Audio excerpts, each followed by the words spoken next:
Hello students, next topic है nuclear force. Nuclear force क्या होता है?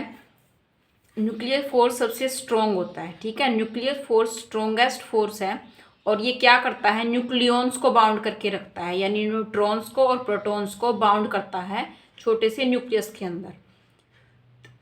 बेशक उनके अंदर इलेक्ट्रोस्टैटिक फोर्स होता है रिपल्शन का प्रोटॉन्स के बीच में, उसके बावजूद भी जो न्यूक्लियर फोर्स है उनको न्यूक्लियस के अंदर बाउंड करके रखता है। इस वजह से ये स्ट्रॉन्गेस्ट फोर्स होता है। तो इसकी डेफिनेशन है, nuclear force are the strongest force of attraction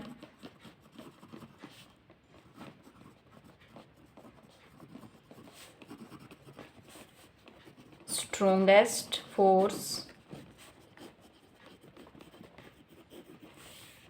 of attraction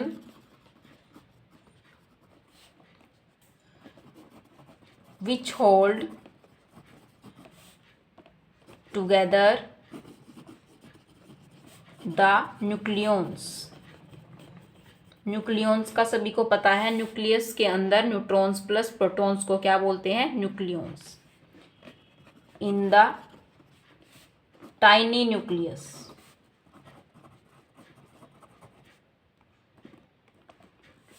और किसके बावजूद? इलेक्ट्रोस्टैटिक फोर्स के बावजूद। In spite of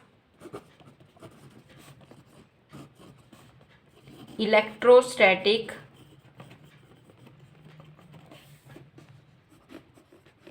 forces of attraction between protons. दोबारा से रीड करते हैं इसको। Nuclear forces are the strongest force of attraction which hold together the nucleons in the tiny nucleus in spite of electrostatic force of attraction between the protons. तो इस वजह से इनको स्ट्रॉन्गेस्ट फोर्स भी बोलते हैं। अब इनकी क्या क्या इंपॉर्टेंट कैरेक्टरिस्टिक्स होती हैं? इंपॉर्टेंट कैरेक्टरिस्टिक्स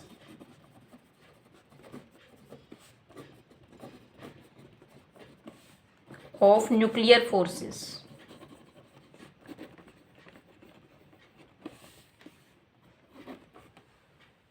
सबसे पहले इसके अंदर इसकी जो कैरेक्टरिस्टिक्स है यही है कि ये स्ट्रॉन्गेस्ट फोर्सेस इन नेचर होते हैं।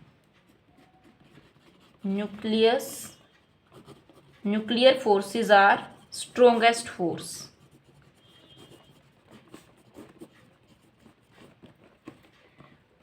ये सबसे ज़्यादा स्ट्रॉन्ग है और इलेक्ट्रोस्टैटिक फोर्स से 100 टाइम्स ज़्यादा स्ट्रॉन्ग है।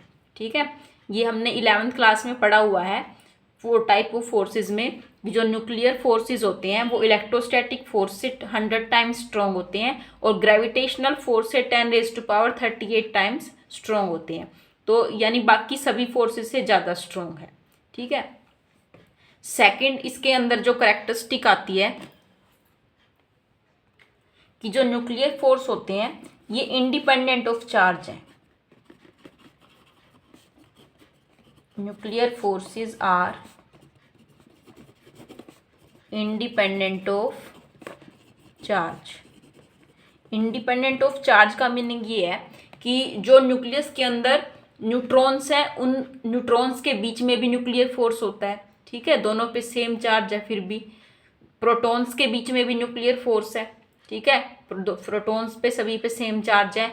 एक न्यूट्रॉन और एक प्रोटॉन के बीच में भी होता है, यानी ये मैटर नहीं करता कि कौन से चार्ज के बीच में ये फोर्स है, न्यूट्रॉन प्रोटॉन के बीच में है या न्यूट्रॉन न्यूट्रॉन के बीच में है। तो इस वजह से ये इसकी कैरेक्टरिस्टिक है कि these are independent of charge.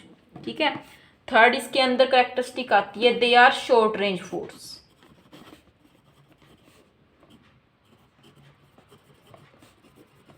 Short range force होते हैं, ज़्यादा डिस्टेंस तक नहीं होते क्योंकि न्यूक्लियस का साइज कितना छोटा सा होता है। ठीक है, सिर्फ उसी के अंदर है। ठीक है, तो इस वजह से इनको शॉर्ट रेंज फोर्स बोलते हैं। लगभग कुछ फर्मी के अंदर ही 10⁻⁻15 मीटर, सिर्फ इतना ही होता है रेडियस। अगर डिस्टेंस कुछ फर्मी से ज़्यादा हो जाएगी, यानी डिस्टेंस अगर 10 फर्मी से ज़्यादा है तो न्यूक्लियर फोर्स ना के बराबर हो जाते हैं, नेग्लिजिबल हो जाती हैं। तो इस वजह से क्या है, ये स्ट्रॉन्ग जो है शॉर्ट रेंज फोर्स है। ठीक है, फोर्थ पॉइंट इसके अंदर आता है, they do not obey inverse square law.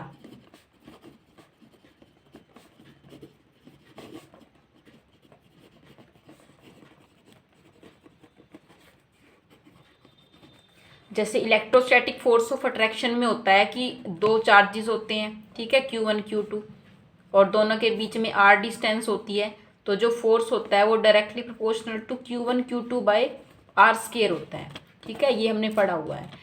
तो इस तरह से ये जो इनवर्स स्केयर लॉ है वो न्यूक्लियर फोर्स के अंदर वैलिड नहीं होगा, ठीक है। एक करेक्टरिस्टिक ये होता है इनका कि ये नॉन सेंट्रल फोर्स होते हैं, these are non central forces.